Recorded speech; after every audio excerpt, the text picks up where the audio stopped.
कलयुग में मनुष्य रोते रोते जन्म लेते हैं और रोते रोते अकाले शरीर छोड़ देते हैं। कलयुग है रोने की दुनिया। सतयुग में देवताएं हंसते हंसते जन्म लेते हैं। हंसते हंसते अपनी आयु लगभग 150 वर्ष में एक शरीर छोड़कर दूसरा शरीर ले लेते हैं। सतयुग है खुशियों की दुनिया। कलयुग में मिट्टी की ईंट पत्थर से घर बनता है। सतयुग में सोने की ईंटों से महल बनाते हैं। हीरे जड़ित सोने के महलों की शोभा देखते ही बनती है। कलयुग है कांटों का जंगल। यहाँ हर एक मनुष्य एक दो को दुखी देते रहते हैं। सतयुग है फूलों का बगीचा, जहाँ सभी देवताएं एक दो के साथ संस्कार मिलन का राज करते हैं, जहाँ हर रोज खुशियों की जिंदगी होती है। कलयुग में किसी के सिर पर ताज नहीं रहा है, आज मंत्री है, कल कुर्सी से उतार देते हैं। सतयुग में डबल सिरताज महाराजा का राज्य होता है, जिसे सब अपना पालनहार मानते हैं और जो सबके दिलों में सम्मानीय होता है। कलयुग में प्रकृति भी तमो प्रधान होने के कारण असमय बरसात, तूफान, भूकंप की आती है। सतयुग में प्रकृति भी सतो प्रधान होती है, अपने मालिक देवताओं की सेवा में सदा तत्पर रहती है। सतयुग में पांचों तत्व सुखदायी होते हैं, सदा बहारी मौसम होता है।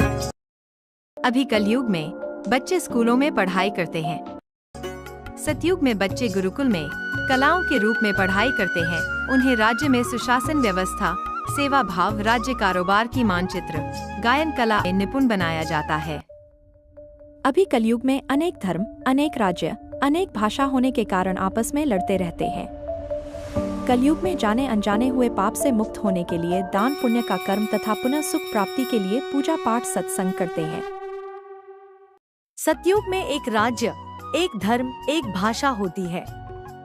वहाँ सभी पुण्य आत्माएं होते हैं, जहाँ कर्म अकर्म हो जाता है, कोई पाप कर्म नहीं होता, इसलिए वहाँ सदैव सुख, शांति और संपन्नता है। कलयुग में शरीर भी दुख देने वाला बीमार, कमजोर है, इसलिए यहाँ इतने सारे हॉस्पिटल और डॉक्टर है। सतयुग में शरीर सदा स्वस्थ, कंचन काया स्फूर्ति से भरपूर, आत्मा के शरीर छोड़ने तक तंदुरुस्त रहता है, इसलिए यहाँ कोई डॉक्टर वैद्य की जरूरत नहीं। कलयुग है विकारी पाप आत्माओं की दुनिया, इसलिए यहाँ अनेक जेल, पुलिस, कोर्ट आदि है। सतयुग है पवित्र, योग शक्ति से संपन्न, आत्मिक दृष्टि वाले देवताओं की दुनिया।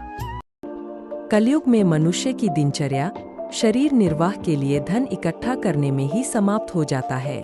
सतयुग में सभी के पास पर्याप्त धन संपत्ति, जमीन गाय होती है, सबके अपने अपने छोटे बड़े महल होते हैं, निमित्त मात्र वस्तुओं का लेन देन होता है।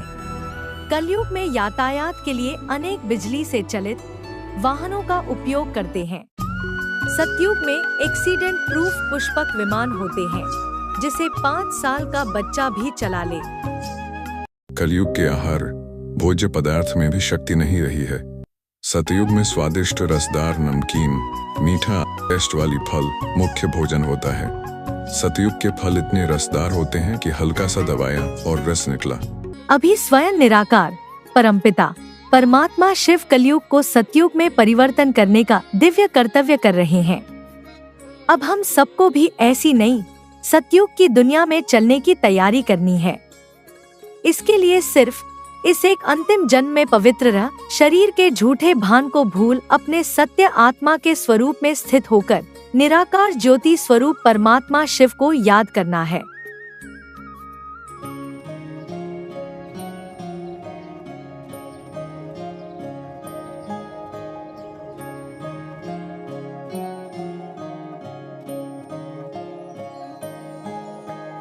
छोड़ तनिक दुनिया का शोर, मोड़ के मुख अंतर की ओर, जब मन का मौन हो जाए,